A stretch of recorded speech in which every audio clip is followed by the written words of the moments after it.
Uma revista de Caxias para Caxias com qualidade.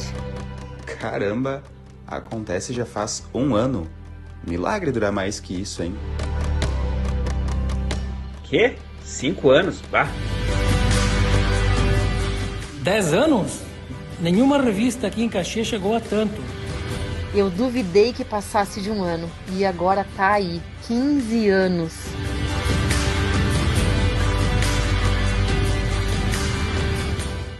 Para nós da Acontece, não é a primeira impressão que fica, mas o compromisso de um trabalho sério e com qualidade. O que fica é a história que contamos junto com nossos apoiadores e que mensalmente levamos até nossos leitores nas mais de 200 edições. Revista Acontece Sul. Há 20 anos, a melhor impressão com conteúdo.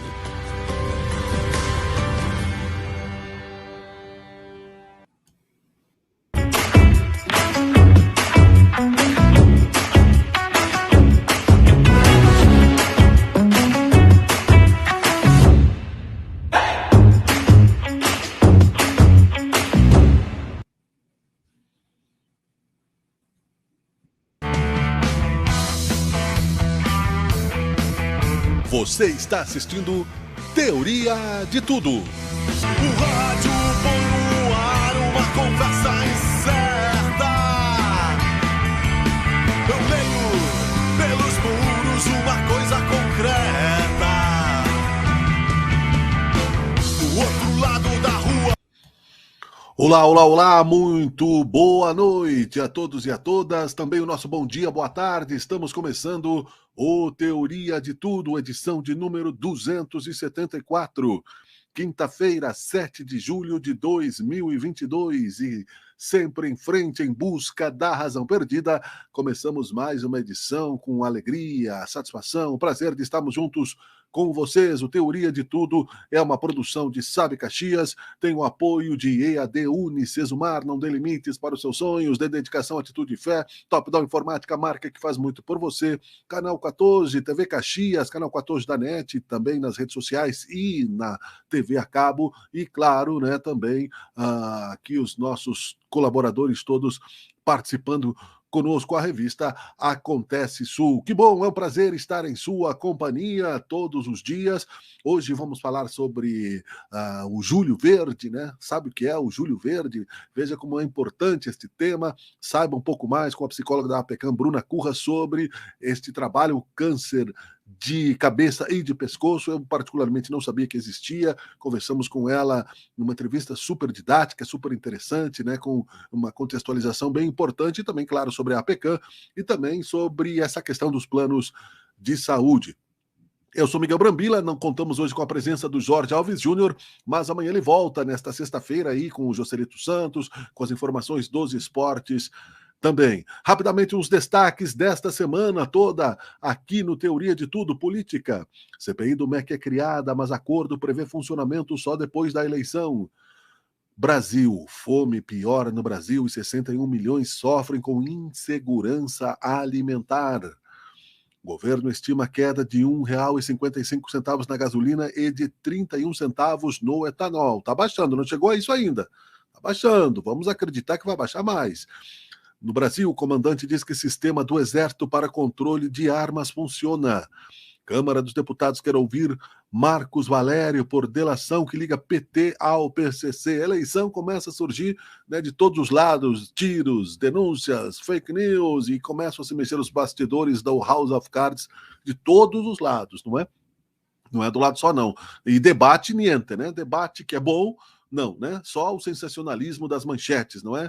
Não é culpa do jornalista e dos jornalistas. Neste ponto aí, a política rasa que se faz nesse Brasil fica a dever um debate de qualidade, né, entre os dois polos, né, entre o presidente Jair Bolsonaro e o ex-presidente Luiz Inácio Lula da Silva, se defrontando com argumentos, com propostas, com projetos.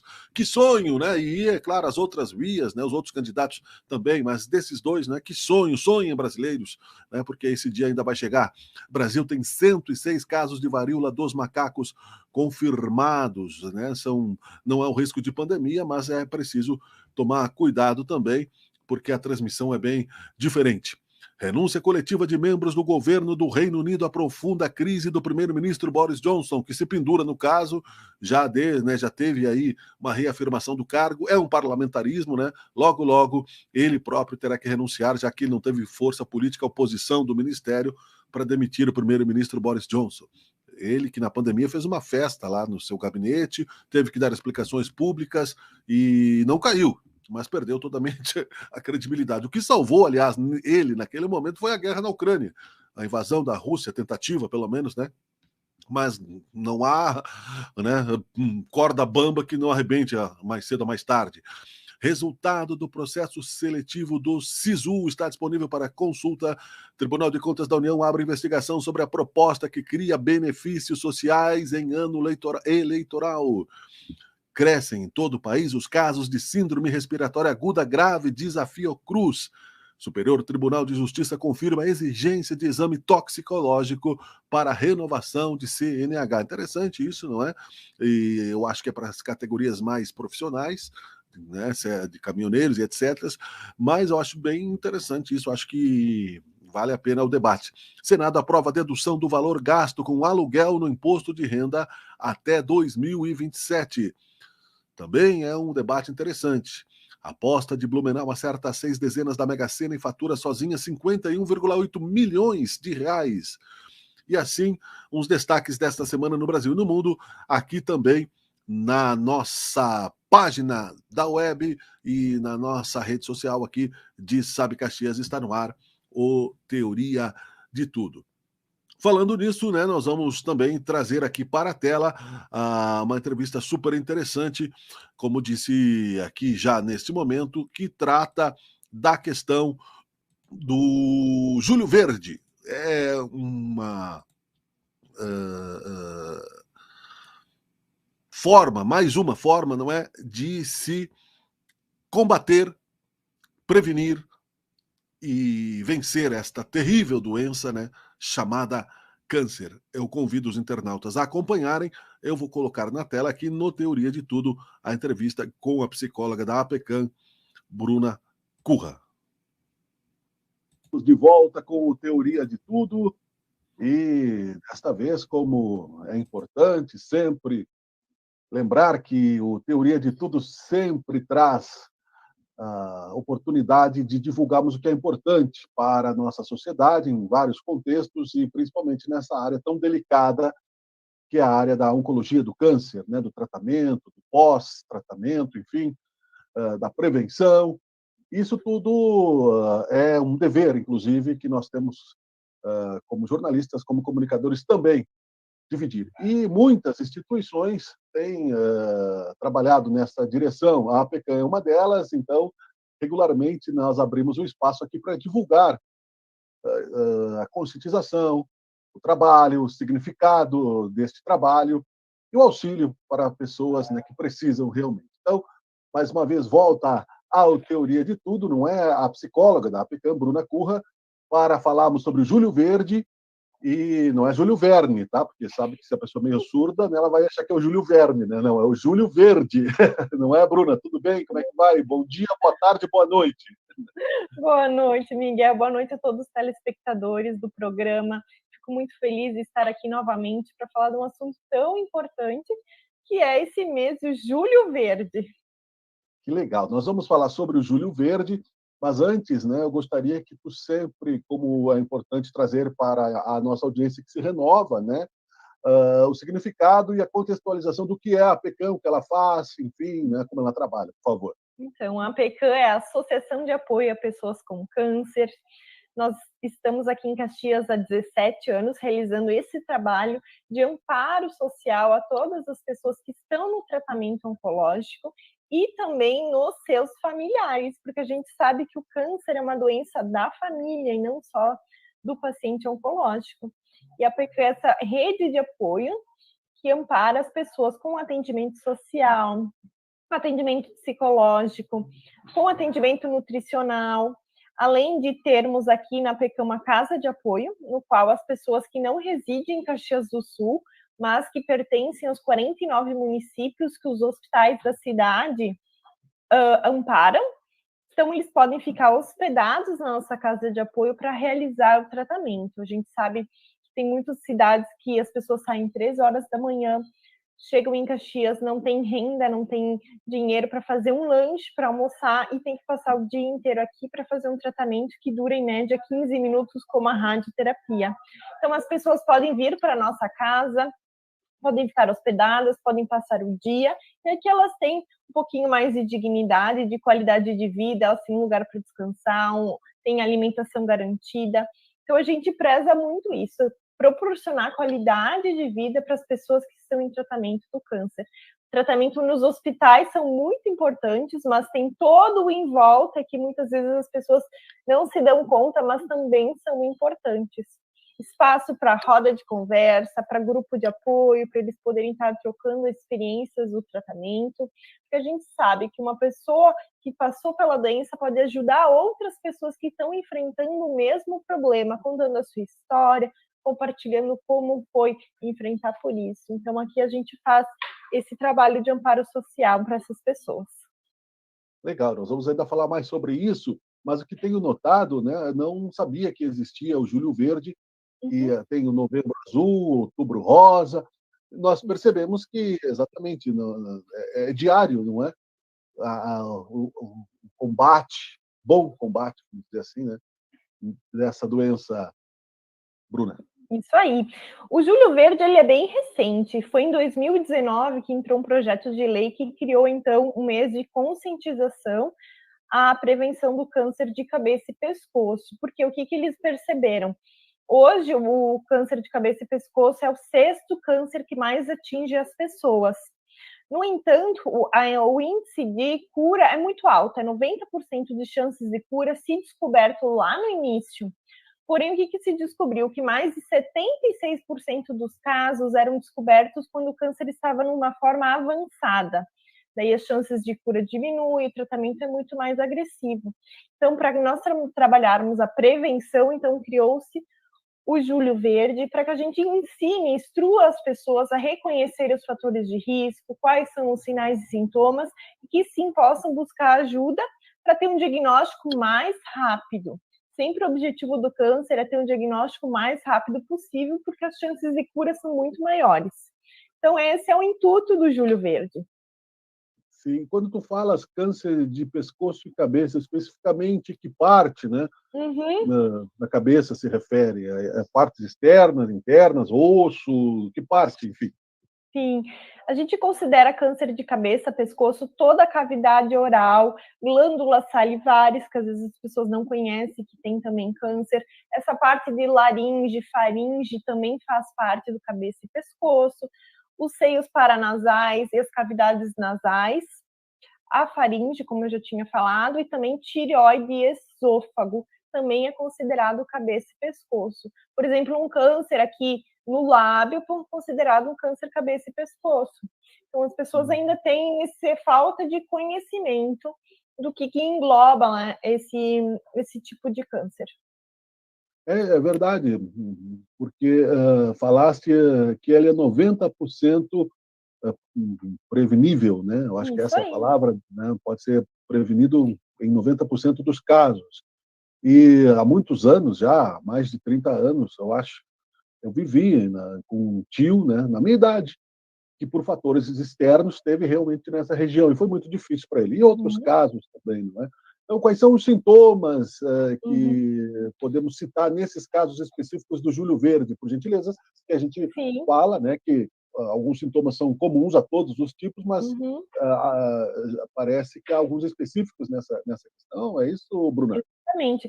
Quando a pessoa descobre algum nódulo nessa região do pescoço ou dentro da boca, então a gente sempre tem que verificar, né, os nódulos quando surgem. Às vezes a gente diz, é uma íngua, de uma inflamação de garganta, mas se esse nódulo persistir ou aumentar de tamanho, então a gente sempre deve buscar. A gente nunca espera que ele aumente de tamanho. Sentiu o nódulo, em alguns dias ele não desapareceu, a gente precisa buscar a ajuda do médico para fazer o diagnóstico correto.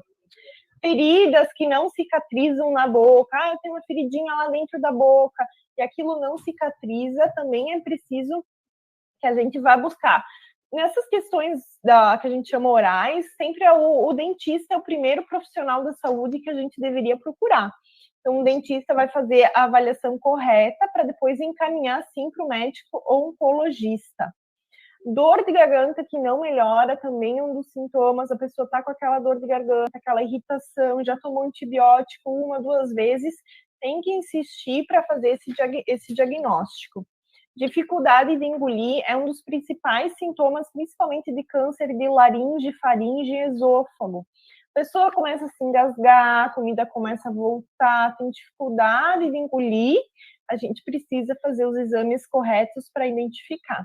E também um outro sintoma que as pessoas às vezes não percebem é uma mudança na voz, uma ronquidão, algo que parecia que a voz perde a voz de uma dor de garganta, uma inflamação na garganta, só que aquilo persiste.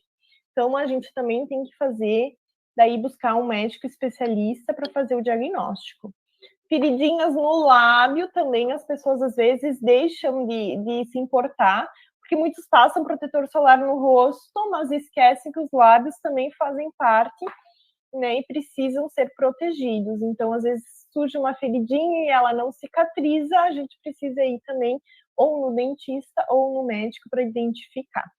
Então, esses são os principais sintomas. Eles são muito comuns como outras doenças, mas a gente sempre tem que ir a fundo e investigar.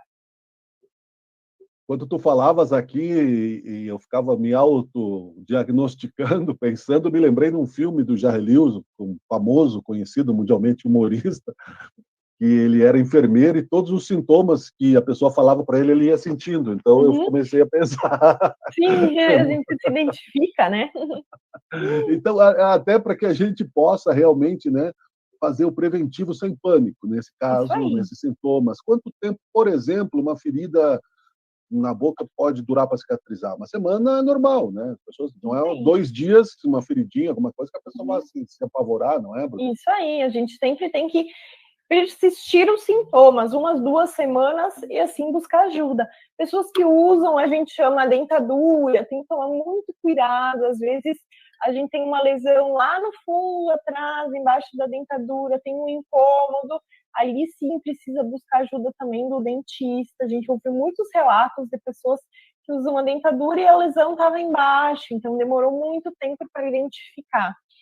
O problema desse câncer é que quando ele fecha aquilo, laringe e faringe, as pessoas, para se alimentar, precisam usar uma sonda, às vezes ela colocada no nariz.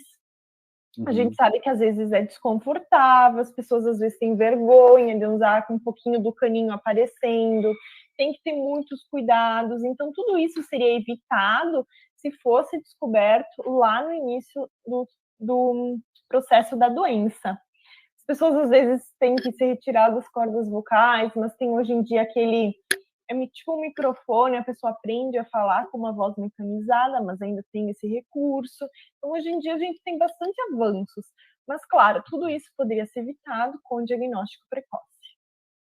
E aí nós falamos de sintomas, até aqui estamos falando sobre o Júlio Verde, né, com a Bruna Corra, psicóloga da APECAM. Os fatores externos, que grau de influência eles têm, especificamente, como dissemos, né, nesse foco, né, que é pescoço, e relembrando que entrou agora, e cabeça, Bruno. Isso aí, existem fatores externos que podem sim ajudar a desenvolver a doença. Todo mundo sabe que o cigarro e o uso de bebida alcoólica em excesso é fator de risco de vários tipos de câncer, principalmente esses cabeça e pescoço. Porque se fazem lesões, né? A fumaça do cigarro e também a bebida alcoólica causam lesões nessa área, então é mais fácil que se surja a doença. O que as pessoas às vezes não sabem é que o HPV é um fator de risco. Então a gente também tem que tomar muito cuidado, porque o HPV é o papiloma vírus humano. Sempre fazer uma higiene bucal correta. Quem usa prótese na boca também tem que ter um cuidado para que não tenha várias lesões. Aquilo de usar uma prótese que machuca não é o correto. Tem que fazer uma prótese que se adeque muito bem à boca. E o sol também é um fator de risco nesses cânceres, né, que a gente vê muito câncer no lábio por falta do uso do protetor solar. Então, esses são os considerados maiores fatores de risco. Aqui no Rio Grande do Sul, a gente tem uma particularidade que o gaúcho gosta de um bom chimarrão.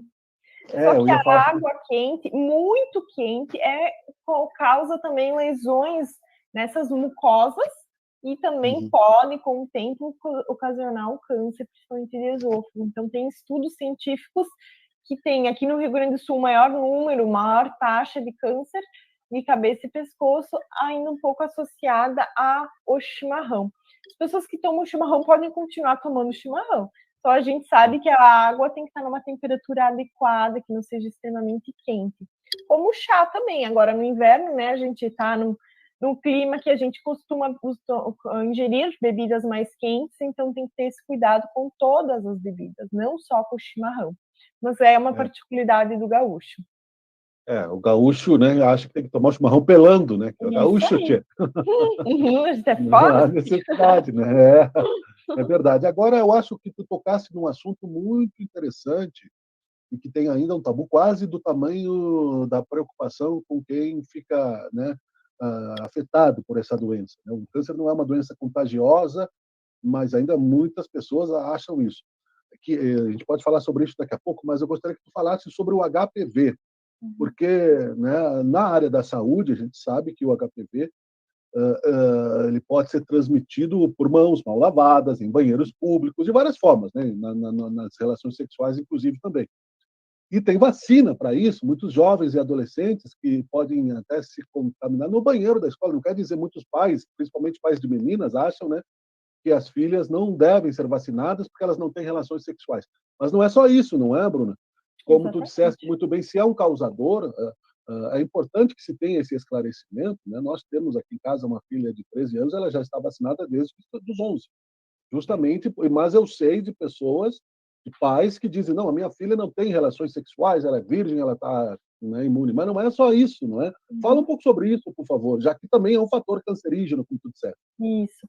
Que tipo de câncer pode causar? Né? As pessoas não têm o conhecimento, então a gente cria algumas desculpas. O HPV, as pessoas não sabem, mas ele é fator de risco para inúmeros tipos de câncer. Câncer cabeça e pescoço, no caso de contato, né, principalmente com a boca, a gente usa nossas mãos para muitas coisas. Acho que a pandemia nos deu uma lição higiênica enorme do que a gente tem que tomar mais cuidado. Então, com questão da mão, né, em contato com a questão oral, aqui já é um contato com risco de HPV. Mas câncer de intestino, câncer de bexiga, principalmente câncer de colo de útero, ovários, também são diretamente ligados ao HPV. Então, a gente tem que buscar mais informações. Temos a internet, que tem muitas informações de qualidade, em sites de qualidade, como o INCA, como o OncoGuia, que são sites confiáveis, com pesquisas científicas, e lá vai estar dizendo que a vacina do HPV, sim, é um fator preventivo de inúmeros tipos de câncer. Cabeça, pescoço, região ali do ovário útero, intestino, bexiga, que esses cânceres demoram para demonstrar sintomas. A gente desenvolve a doença e depois de bom tempo que aparecem os sintomas. Às vezes já é tarde. Então, uma simples vacina já está ali nos ajudando. As pessoas, porque eu quero a cura do câncer, mas a gente não faz o nosso próprio trabalho de prevenção, que já é muita coisa. O ser humano quer o mundo perfeito, né? Quer todas as possibilidades e, né, depois não quer as consequências, não é? E nesse caso do HPV, é importante falar com naturalidade sobre isso, porque às vezes demora anos até, não é? Para se manifestar. Para se manifestar, uma doença silenciosa, por isso que ela é tão perigosa. Legal. E nós, falando sobre o Julho Verde, podemos também lembrar, né, que a APK tem um endereço, né, como é que faz para receber aí algum auxílio necessário para que se possa ter um pouco mais de conforto. Sempre é bom lembrar, Bruna, nós falamos sempre, redundantemente, mas não há problema nenhum, porque, como dissemos, sempre a audiência é nova e nós vamos relembrando coisas que passam, não é? A questão psicológica, o preconceito com relação ao câncer ainda é grande, né? Tu disseste como é que você trata a pessoa quando chega. E tem também o preconceito da questão econômica. A pessoa, como aconteceu na pandemia, muita gente que nunca passou necessidade teve problemas financeiros por uma série de razões. e às vezes a pessoa é autônoma e afeta, né, o provedor da família, seja homem ou mulher, ou ele precisa, né, abrir mão de algum trabalho para cuidar de alguém da família, então o econômico é bastante afetado, também afeta o orgulho, a dignidade da pessoa, já por não ter saúde, né? A gente sabe que o doente também se culpa, né, muitas vezes, não é isso, Bruno? Exatamente. As pessoas ainda têm esse preconceito do câncer, muito de antigamente, que não se tinha tratamento, as pessoas não conheciam prevenção, então sim, a taxa de óbito era muito grande. Hoje em dia a gente trabalha muito essa questão da diagnóstico precoce e as coisas estão mudando, existem tratamentos, mas o estigma da doença ainda é bem forte. Aquela imagem da pessoa careca é a imagem da doença do câncer e do sofrimento. Então, a gente aqui na PECAM trabalha muito o emocional das pessoas, do paciente e da família. Às vezes o paciente está bem, mas a família não está lidando bem. Então, a gente entende que todos eles têm que estar da melhor forma emocionalmente, com recursos e enfrentamentos disponíveis para passar por esse momento. Então, a gente desmistifica a doença, essa é a palavra correta. A gente desmistifica essa doença para todas as pessoas, porque aqui na PECAM não tem tristeza. As pessoas vêm aqui para ter momentos de felicidade e ter qualidade de vida e ver que na casa delas, elas também podem ter isso, proporcionar isso para seus familiares e proporcionar isso para si mesmo. Então, a gente ensina as pessoas a lidar com essa doença de uma outra forma. Sim, ela vai ter momentos que ela vai estar triste, que ela vai estar cansada, mas tem os momentos em que ela vai enfrentar tudo isso e vai ajudar ainda as outras pessoas, mostrando, contando a sua história e auxiliando aqueles que também estão passando pela doença. Então, aqui é bem simples, as pessoas que têm interesse e que estão em tratamento podem vir diretamente aqui na PECAM, elas realizam um cadastro, passam pela nossa assistente social, que ela faz uma análise social dessa família, para identificar que recursos que ela necessita, como que a rede do município ou do município da pessoa também pode estar ajudando. As pessoas com câncer têm inúmeros direitos e eles desconhecem. Então, a gente sabe de desconto, por exemplo, na conta de água. Então, a questão financeira que é tão prejudicada, mas existem recursos. Então, a gente orienta, a gente encaminha, a gente direciona as pessoas para o que elas precisam. E faz todo esse acompanhamento nutricional, psicológico, a gente tem apoio jurídico, sabe que medicações que são caríssimas, e que as pessoas têm direito a buscar pela rede jurídica, elas conseguem a medicação. Então, a gente faz todos esses encaminhamentos. Para vocês terem uma ideia, são mais de 4.000 cadastros ativos na PECAM, né? Então, a gente tem 697 pessoas com câncer, cabeça e pescoço, são 16% dos nossos cadastros. Então, é um grande número. A gente atende aqui 49 municípios, só a unidade de Caxias do Sul. Então, as pessoas podem vir aqui de qualquer renda, não é a pessoa só em baixa renda. Às vezes, a pessoa precisa de apoio psicológico, de uma roda de conversa. Então, elas podem também estar acessando aqui a PECAM, por isso do diagnóstico social, para a gente saber o que realmente essa pessoa precisa. Então, o PECAM está sempre de portas abertas. A gente fica aqui na Rua Irmão Anastácio, número 65, no Sagrada Família, bem ao lado da Igreja do Sagrada Família, então é bem fácil a localização. Chegando aqui, passa pelo cadastro, a gente conversa e direciona as pessoas onde elas realmente precisam estar. A gente sabe que as pessoas ficam pipocando no sistema, perde-se tempo, então a gente orienta da melhor forma para que ela tenha um atendimento humanizado, de qualidade, que possa enfrentar da melhor forma possível esse tratamento. É um trabalho digno, né, de destaque, parabéns, é muito importante.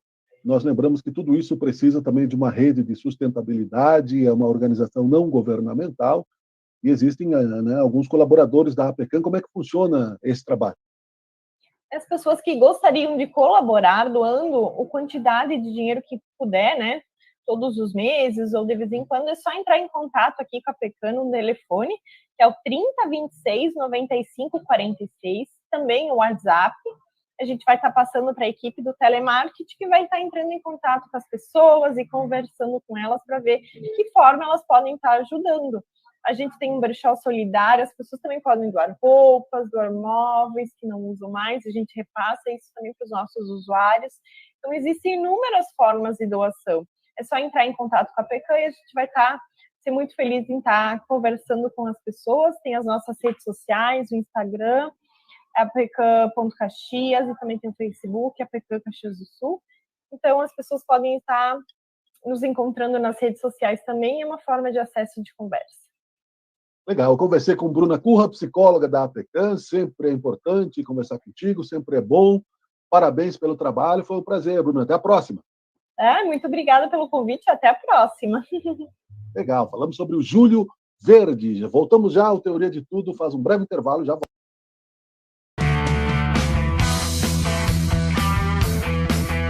Você está assistindo Teoria de Tudo. O rádio põe no ar uma conversa incerta. Eu leio pelos muros uma coisa concreta. Do outro lado da rua.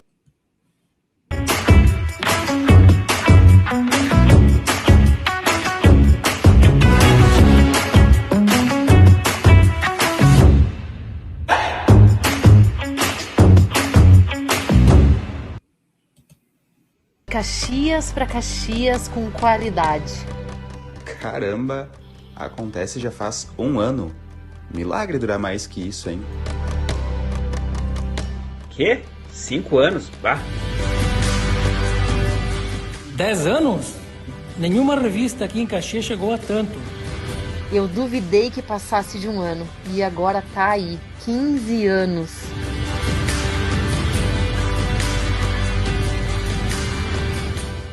Para nós da Acontece, não é a primeira impressão que fica, mas o compromisso de um trabalho sério e com qualidade. O que fica é a história que contamos junto com nossos apoiadores e que mensalmente levamos até nossos leitores nas mais de 200 edições. Revista Acontece Sul. Há 20 anos, a melhor impressão com conteúdo.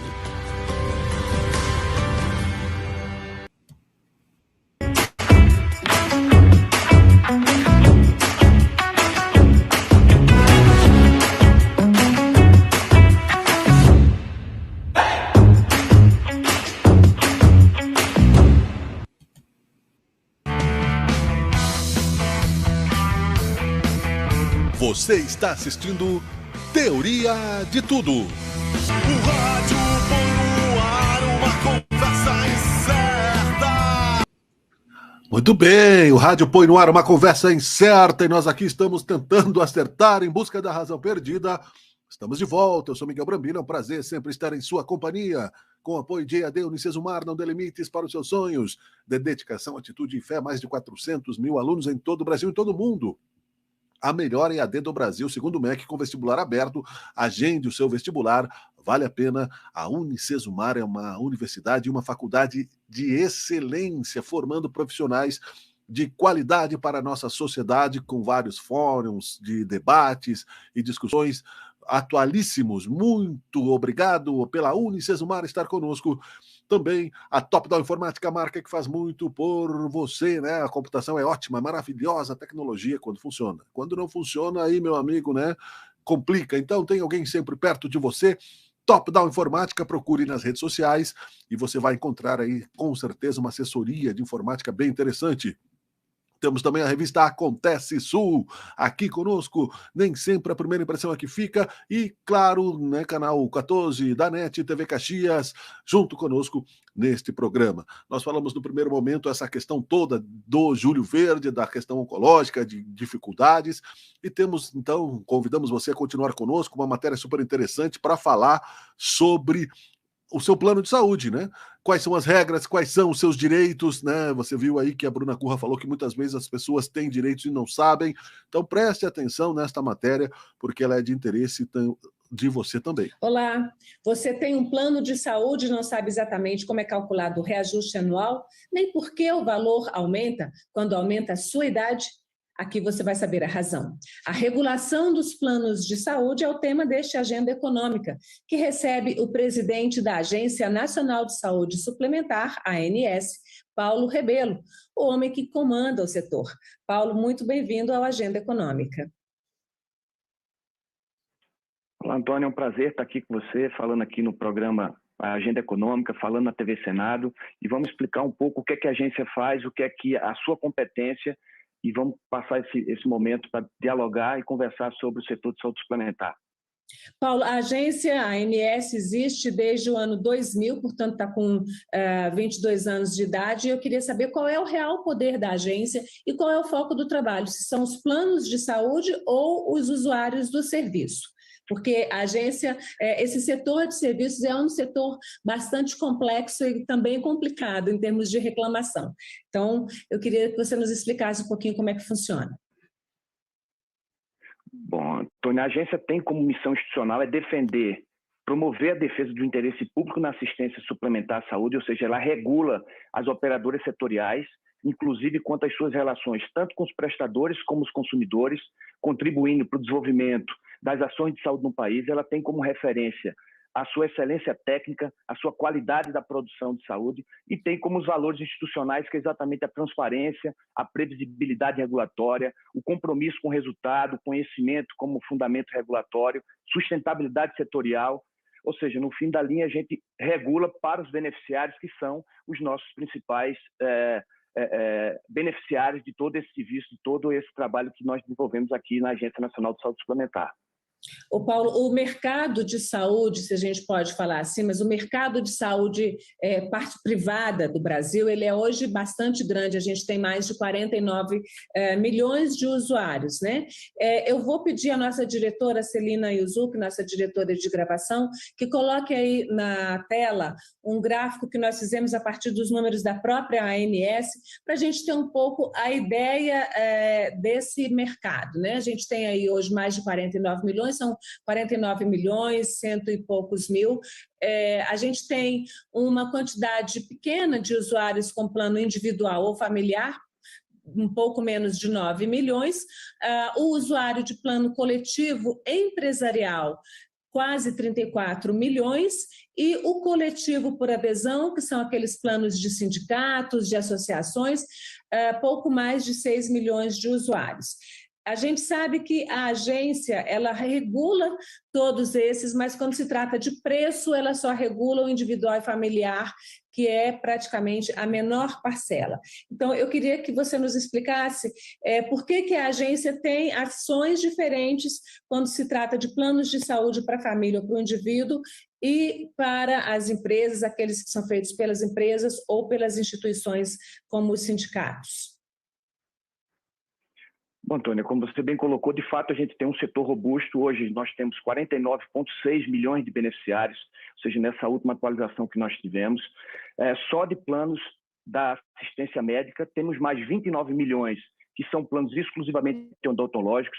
São 646 operadoras de plano de saúde de assistência médica e mais 341 operadoras que são aquelas do segmento exclusivamente odontológico. Para se perceber, nós temos 4,9% do PIB é o setor de saúde suplementar, e temos na regulação, nós temos olhares diferentes. Com relação aos planos individuais, como você bem colocou, que é pouco mais ou pouco menos de 9 milhões de beneficiários, nós regulamos e estabelecemos o teto máximo do preço que pode ser reajustado.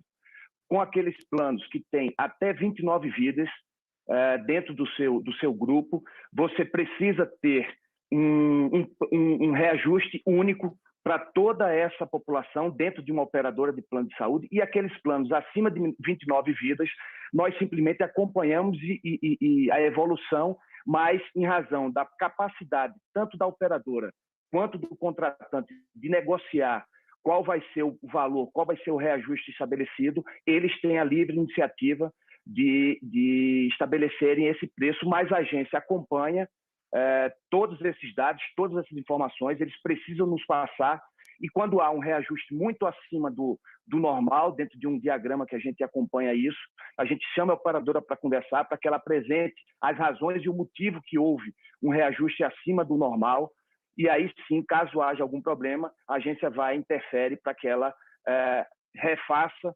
esse percentual de reajuste que é passado para essa população. Paulo, por falar em reajuste, nesse ano de 2022, a gente teve aí um reajuste definido por vocês de 15,5%, e eu vou pedir à Celina que coloque um outro gráfico que nós fizemos, que mostra um pouquinho o percentual de reajuste de 2016 para cá, e o reajuste deste ano foi o maior reajuste, é o maior reajuste já concedido pela agência desde o seu surgimento, que foi definido por uma lei de 1999 e de 1998, e a agência criada no ano 2000, como a gente já falou. Um reajuste de 15,5%. Você falou em teto, mas a gente sabe que na prática ele funciona quase como um piso em algumas situações, porque além desse reajuste, tem também aqueles reajustes por mudança de faixa etária que eu falei já, e são muitas tabelas diferentes, mudanças a cada 4 anos, eles consideram que a pessoa muda de faixa etária. Eu queria que você nos explicasse por que um reajuste tão grande num ano de crise econômica tão grande como a gente está vivendo. Bom, primeiro, os reajustes são necessários para que essas mensalidades ela acompanhem essas variações, tanto do preço quanto na qualidade do procedimento, quantidade de procedimentos realizados. Tá? Ela garante exatamente o equilíbrio dessa relação contratual, permitindo que a continuidade da cobertura ao longo do tempo, para que as operadoras consigam ofertar esses serviços para os seus beneficiários. E aí eu acho que é importante a gente olhar, Antônia, quando a gente fala do reajuste desse ano, que foi um reajuste de 15,5%, a gente precisa olhar não só esse ano, mas eu acho que no período da pandemia. No período aí a gente volta um pouco ao reajuste que foi divulgado no ano 2021, lembrando que essa é uma fórmula que a agência adotou e aplicou na primeira vez em 2019 e vem aplicando e adotando essa fórmula desde então, ou seja, 2019. Quando eu falo que a gente precisa olhar o reajuste de 2020, na verdade o percentual que foi divulgado em 2021, é exatamente para que a gente consiga ver o filme como um todo, porque essa fórmula ela vai captar exatamente a variação da utilização dos procedimentos que são realizados, além das variações de preço, a inflação propriamente dita. E no ano passado, 2021, em razão da pandemia e das pessoas pouco saírem das suas casas e pouco utilizarem os serviços prestados pelas operadoras de plano de saúde, nós tivemos o reajuste negativo, o único reajuste negativo da história, de menos 8,19%. E aí, a gente olha o ano de 2022... Sim, pode terminar esse raciocínio, desculpa. Pode terminar esse raciocínio. E aí, quando a gente tem o reajuste, a soma do reajuste do 8,19% do ano passado, com mais esse reajuste de 15,5%, nós teremos, nesse biênio, o reajuste de 3% para o beneficiário. E tem um dado que é interessante falar, para as pessoas poderem entender melhor. Se eu pego o valor, você trazendo como exemplo, para ficar mais didático e fácil de compreender, se eu tenho uma mensalidade no valor de R$100 em 2020, o ano de 2021, esse beneficiário ou essas famílias que têm o reajuste do seu plano individual, elas tiveram um ganho deixou de pagar R$100 para pagar 91,8. Ou seja, houve um benefício, houve um alívio a essas famílias. E quando a gente aplica esse percentual de 15%, ao fim desses 2 anos, você, ao invés de ter os R$115, que seria uma lógica, você vai ter um reajuste ou um pagamento de mensalidade no valor de R$106, que é exatamente essa situação que eu estou colocando, considerando o reajuste negativo do ano passado, mais esse percentual de 15% esse ano. Paulo, eu vou aproveitar então e pedir a Celina para colocar novamente a arte na tela para a gente, porque aí você está falando do reajuste dos planos familiares, que na verdade são a segunda menor parcela de usuários, né? E então, quando a gente pensa nesse plano, que é o que vocês regulam, realmente teve essa queda aí o ano passado, mas quando a gente pensa nos planos coletivos e nos planos, nos coletivos empresariais e nos coletivos por adesão, a gente mesmo assim teve reajuste o ano passado. No caso dos coletivos até 29 pessoas, que são os pequenos, de 10,2%, no coletivo com mais de 30 pessoas, 9,6%. Então, eles já tiveram um reajuste aí, se a gente contar com a queda de quase 9%, a gente teve um reajuste de quase 20% no coletivo de até 20 pessoas do ano passado, se a gente comparar. E vai ter mais um reajuste grande esse ano. E aí, nesse reajuste, não está contabilizado o reajuste da mudança de faixa, que a gente não sabe, na verdade, na prática, como ele é cobrado. Por que você explicou que vocês não regulam esses planos coletivos? Porque eles têm uma maior capacidade de negociação. Mas, na prática, a gente está vendo que eles estão pagando mais e que os planos familiares estão reduzindo. Está muito difícil de contratar. Uma pessoa com 50 anos, se for contratar um plano individual, ela vai pagar 2, 3 mil reais por mês. Ninguém tem condição de pagar sozinho um valor desse. Queria que você explicasse um pouquinho disso aí para a gente. A gente tem que entender, obviamente, como eu já mencionei, com relação aos planos coletivos, os empresariais e o adesão, elas têm regras próprias, que a gente acompanha essas regras. Obviamente, o benefício que foi feito através da fórmula do cálculo se deu no plano individual, que aí sim teve esse benefício de 8,19, mas a utilização e o aumento da inflação acabaram impactando também essa situação. Se a gente for olhar qualquer outro mercado, a gente vai entender que houve um reajuste de números exorbitantes, números altos, em razão desse contexto pandêmico que a gente está vivendo. Tem situações, inclusive, de guerra que acabam impactando aqui do nosso país. A própria pandemia trouxe esses impactos, então a agência vem acompanhando. De fato, não é o desejo que se haja reajuste para os beneficiários. O ideal é que não houvesse qualquer tipo de reajuste, mas quando há esse desequilíbrio e a necessidade do restabelecimento do equilíbrio contratual, é inevitável, infelizmente, o repasse desse reajuste para os beneficiários. Agora, Paulo, alguns institutos coletivos ou privados que acompanham esse setor fazem estimativas de que no ano de 2020 os planos de saúde tiveram lucros acima de 300%, exatamente porque as pessoas pagaram, mas não usaram, porque todo mundo ficou em casa. Isso aí foi amplamente noticiado. Em 2021 retomou esse uso, mas eles também tiveram um lucro muito grande. Apesar da inflação do começo desse ano, fim do ano passado, começo desse ano de 2022, não daria para ter sido um reajuste um pouquinho menor, porque realmente quando a gente soma tudo, a gente tem ouvido muitas reclamações dos usuários. Veja, Antônia, houve essa oscilação com relação à utilização em 2020, em razão da pandemia. As pessoas com desejo de entrar dentro de um plano de saúde, nós tivemos um aumento dos últimos 5 anos, é o maior número de beneficiários que nós temos, o que demonstra, na verdade, o desejo, aquela pesquisa que eu já mencionei, que é o terceiro maior desejo da população brasileira, é ter o seu plano de saúde. E aí a gente vem acompanhando. De toda forma, há essa oscilação em razão da baixa utilização que se deu em 2020. Obviamente, em 2021, a gente já observa esse aumento, esse número expressivo de utilização, diz, inclusive, a terceira, quarta onda. Inclusive, a agência tem dentro do seu site uma divulgação de um boletim que demonstra exatamente essas oscilações e essas utilizações por parte do setor, fazendo a radiografia do que é que está acontecendo, do comportamento do setor em 2020, bem como em 2021, e o reflexo nesse ano de 2022. Então, a gente vem acompanhando, vem monitorando e divulgando isso para toda a sociedade. Paulo, você fala que é um desejo, e realmente a gente sabe que é um desejo, porque infelizmente o SUS não consegue atender todo mundo, mas a gente foi noticiado também que teve uma queda, né, no usuário. Um estudo divulgado pelo IBGE, uma pesquisa divulgada pelo IBGE em 2019, mostra que naquele ano a gente tinha 59 milhões de pessoas que tinham algum tipo de usuário, algum tipo de plano de saúde privado. Os dados da agência indicam que a gente está agora, que é aquele número que a gente colocou no começo, com 49 milhões. E foi amplamente noticiado uma demanda muito grande de pessoas que saíram de planos de saúde porque não tinham dinheiro para pagar, porque perderam o emprego, e quando você junta perda de emprego ou redução de salário com aumento do custo, isso pesa no bolso do consumidor. Antônia, esse número de 59, eu confesso que eu nunca vi. O maior número de beneficiários que nós tivemos dentro do setor de saúde suplementar foi o número de 50 milhões, isso no ano de 2013.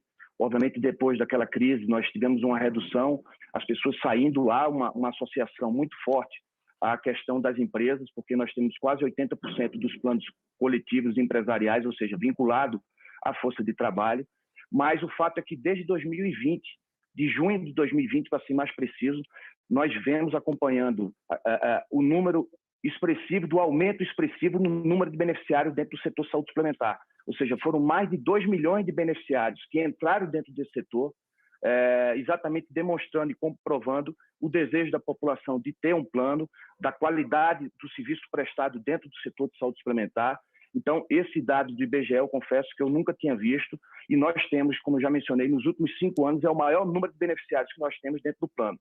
Bom lembrar, Antônia, mesmo diante de uma situação, obviamente a gente sabe que há o problema do desemprego que está assolando nosso país, o problema da inflação que também está batendo na porta das casas, das famílias dos brasileiros. Existe dentro da regulação uma ferramenta interessante, uma ferramenta que é o Guia ANS de Planos, em que pode o beneficiário que não estiver satisfeito com o seu plano ou que tiver algum problema de arcar com o plano, a mensalidade que está sendo ofertada, você pode entrar dentro dessa ferramenta, fazer uma portabilidade de carências, procurando outro plano que adeque à sua situação. E isso está sendo feito, a gente vem acompanhando, as pessoas estão procurando essa ferramenta, estão fazendo a migração, a portabilidade para outros planos, ou seja, mantendo-se dentro do setor de saúde suplementar, e os números por si só demonstram isso, a quantidade, o aumento de número de beneficiários dentro do setor ao longo desses 2 anos, mesmo no período de pandemia, em que todos esperavam que haveria um número de inadimplência expressivo, um número de saídas do setor expressivo, e foi exatamente o contrário que aconteceu, o que demonstra a robustez, a resiliência desse setor para com os seus beneficiários.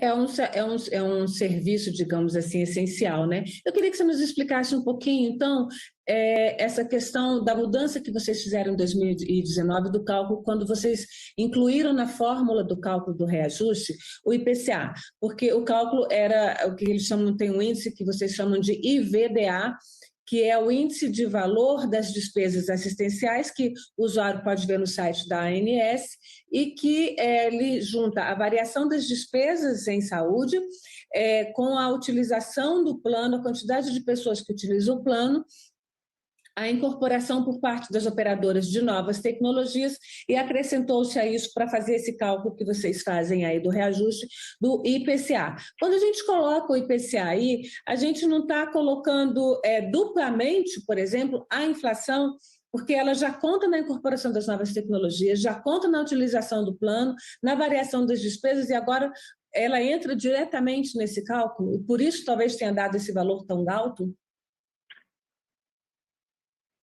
Não, exatamente essa fórmula a gente faz com que haja exatamente essa separação e a segregação desse tipo de situação que você colocou. Na verdade, nós tínhamos antes uma fórmula engessada no sentido de pegar todos os reajustes que eram aplicados dentro do coletivo e dividíamos por 2 e aplicávamos dentro para os beneficiários de planos individuais, que era o Yardstick Competition, que é uma metodologia que era aplicada. Isso foi modificado em 2018, essa fórmula que nós aplicamos, a RN 441, em que a variação da despesa assistencial entra nessa fórmula como um indicador, e a questão da inflação IPCA em outra dentro dessa mesma fórmula, ou seja, aplicando 20% aqui do IPCA e 80% da variação de despesa assistencial.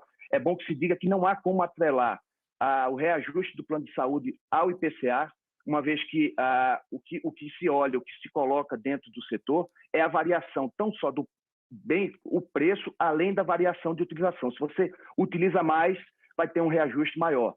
Se há uma utilização menor, como aconteceu em 2020 para 2021, você vai ter um valor menor. E essa fórmula, ela aplica isso que você mencionou, para que não haja uma dupla penalização ao consumidor.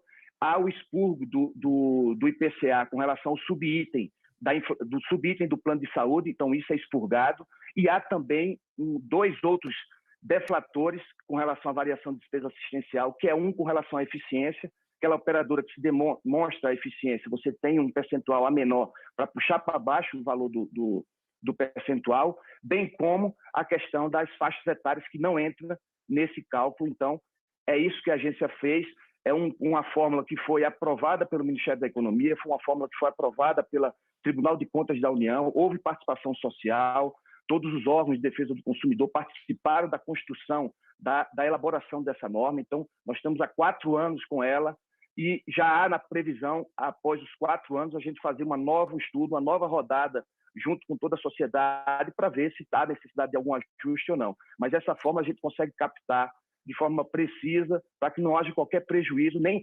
repasse automático de reajuste para o beneficiário. O Paulo, vamos falar agora de um outro assunto que tem... o mês de junho foi um mês de muitas notícias da agência, da questão dos planos de saúde.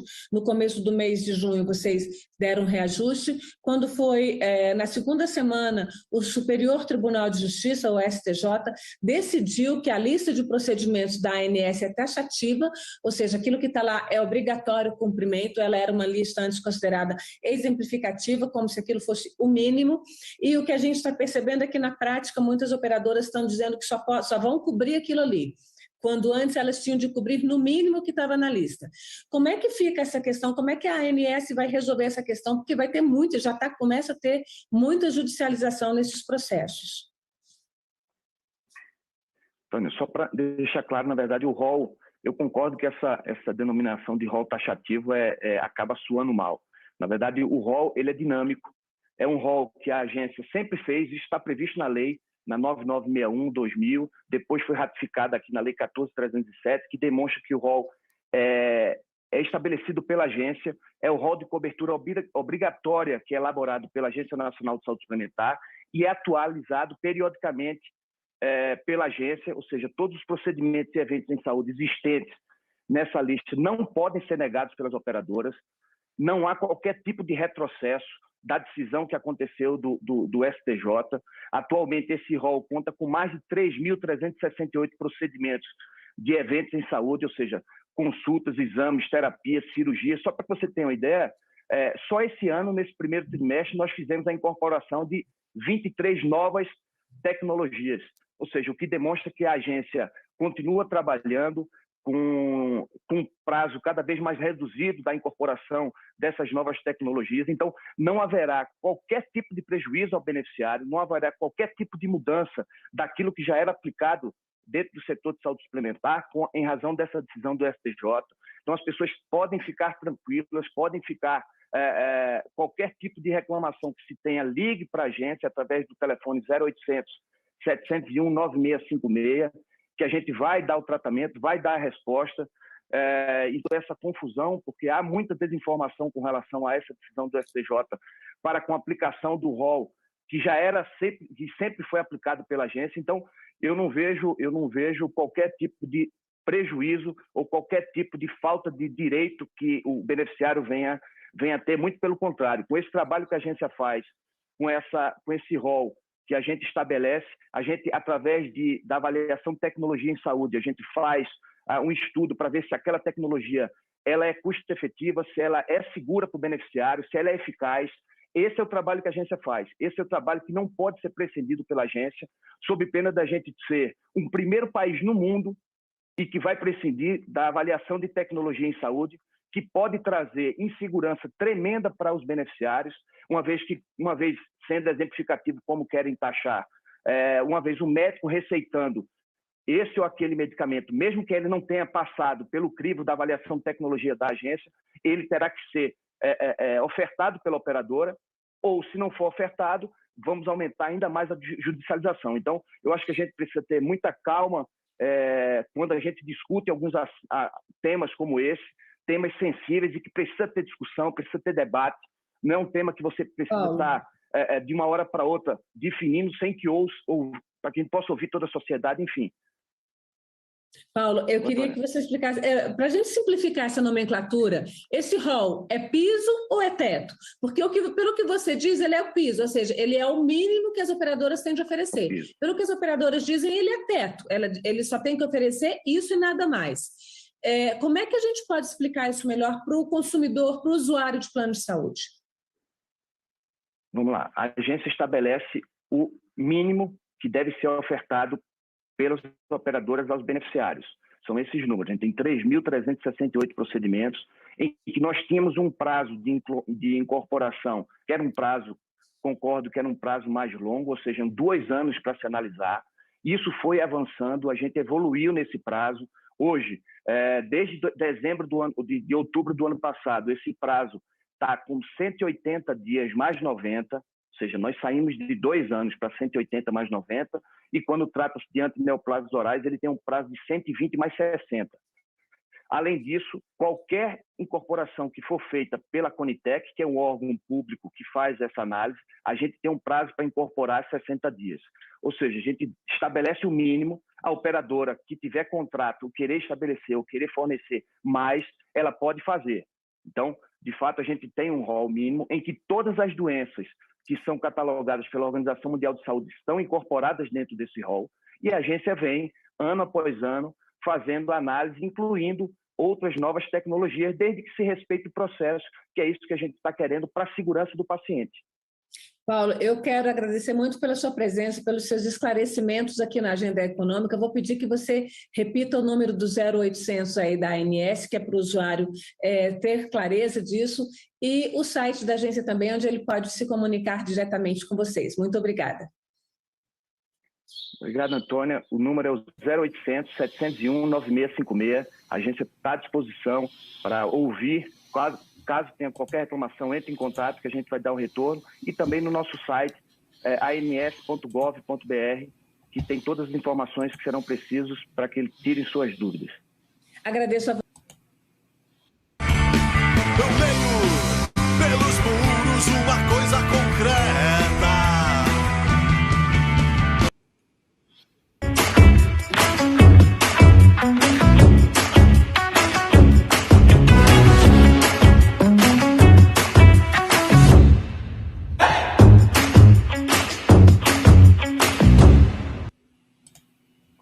Ok, chegamos ao final de mais uma edição do Teoria de Tudo. Muito obrigado pela sua presença, muito obrigado pela sua audiência. Nós voltamos nesta sexta-feira com informações, com notícias, com bate-papo, com alegria e, claro, né, o quadro do esporte também por dentro da bola aqui no Teoria de Tudo. Tchau, tchau, até amanhã, um grande abraço. Da rua.